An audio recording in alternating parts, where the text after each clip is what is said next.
Aksa melamar Amira di depan Dirga. Di sisi lain, Adam merasa sedih saat tahu Bella meninggal dunia. Hai semua, apa kabar? Selamat datang kembali. Semoga selalu dalam keadaan sehat dan juga bahagia ya. Berikut ini akan dijelaskan sedikit sinopsis untuk hari ini, tanggal 13 Agustus 2025. Namun sebelum itu, buat teman-teman yang baru bergabung, jangan lupa like, subscribe, dan nyalakan tombol loncengnya agar tak ketinggalan video terbaru selanjutnya. Terima kasih banyak buat teman-teman yang sudah subscribe dan like video ini. Semoga teman-teman semua selalu diberikan kesehatan dan rezeki yang melimpah. Di tengah suasana yang mencekam, Aksa dan Amira bergegas memeriksa kondisi Pak Lian yang terbaring tak berdaya usai tertabrak mobil. Tubuhnya tampak lemah, napasnya tersengal, dan darah mengalir di pelipisnya. Degup jantung Amira berpacu, sementara Aksa mencoba menenangkan diri meski rasa panik jelas menguasai. Tak lama, dari arah lain, mobil Adam muncul. Tanpa ragu, ia segera menghampiri mereka dan membantu mengangkat tubuh Pak Lian ke dalam mobilnya. Gerakannya cepat, namun hati-hati, seolah ia tahu waktu mereka sangat terbatas. Aksa, Amira, dan Dirga langsung ikut serta, berharap perjalanan menuju rumah sakit akan berjalan lancar. Di dalam mobil, suasana sunyi penuh doa. Tidak ada yang berbicara, hanya tatapan penuh kecemasan yang saling bertukar. Pikiran mereka hanya tertuju pada satu hal, yakni menyelamatkan nyawa ayah, mertua, dan kakek yang kini berada di ujung tanduk. Setiap detik terasa sangat berharga. Dari kejauhan, kakek Wira dan Jorgi berdiri mematung, menyaksikan seluruh kejadian itu. Raut wajah mereka menunjukkan kebingungan, antara benci, terkejut, dan merasa iba. Jorgi mencoba menahan gejolak emosinya, lalu menatap kakeknya dengan pandangan penuh arti. Jorgi mengajak kakek Wira untuk mengakhiri rasa dendamnya yang telah lama membara. Ia menegaskan bahwa mereka baru saja melihat Pak Lian membayar semua kesalahannya, bahkan dengan nyawanya sendiri. Kata-kata itu membuat kakek Wira terdiam. Perlahan pria tua itu pun menurunkan egonya. Meski hatinya belum sepenuhnya sembuh dan menerima semua kejahatan Pak Lian. Sementara itu di rumah Zaki keadaan mendadak berubah tegang. Ketika Naila terjatuh pingsan dan tersungkur di lantai. Zaki yang panik langsung memeriksa suhu tubuhnya dan terkejut mendapati panas tinggi. Tanpa pikir panjang, ia segera membawanya ke rumah sakit sebelum semuanya terlambat. Setelah melalui perawatan, Naila akhirnya sadar meski masih terbaring di atas ranjang rumah sakit. Namun senyumnya kembali merekah ketika melihat orang-orang yang ia sayangi berada di sisinya. Ada Amira, Dirga, Aksa, dan Adam yang tampak memberikan dukungan penuh di sekelilingnya.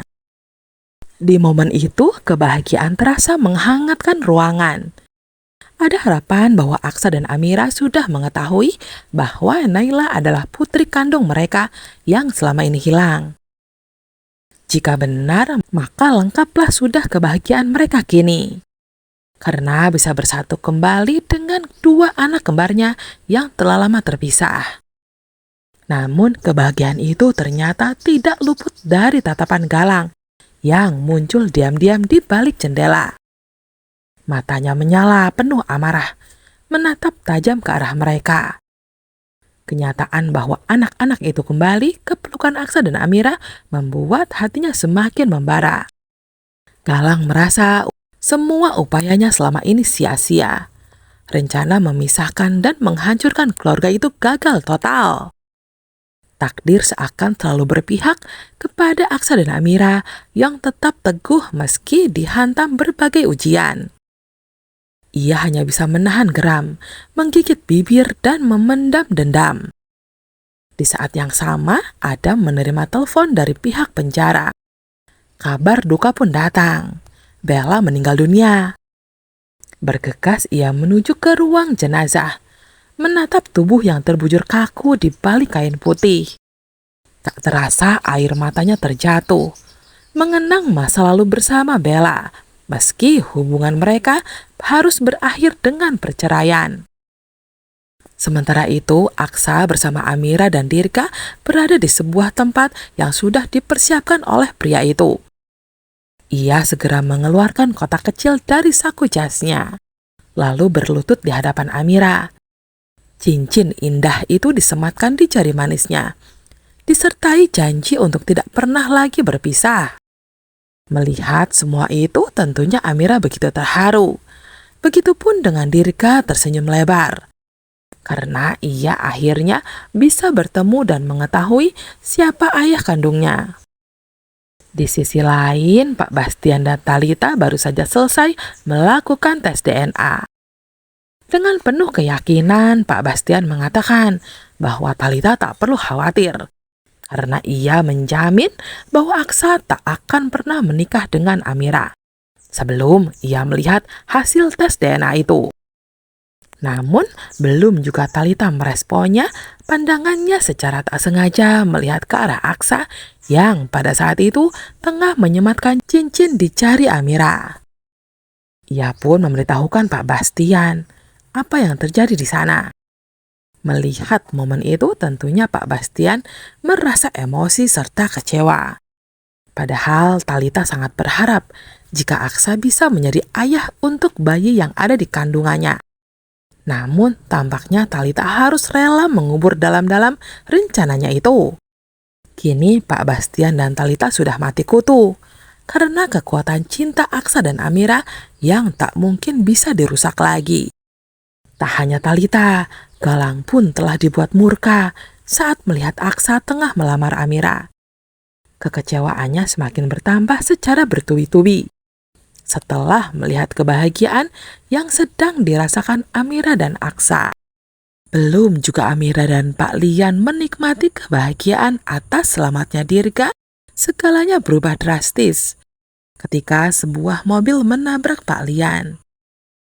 Kejadian itu begitu cepat, meninggalkan Amira dalam keterkejutan yang membuat tubuhnya gemetar. Ia menggoyangkan tubuh ayahnya dengan penuh harap, mencoba menemukan tanda bahwa beliau masih merespon. Dalam hitungan detik, Aksa dan Adam berlari mendekat. Raut wajah mereka dipenuhi rasa panik.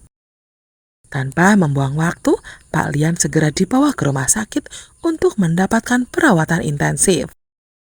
Di sisi lain, Amira memeluk Dirga dengan erat, mengucap syukur tak henti-henti atas keselamatan putranya.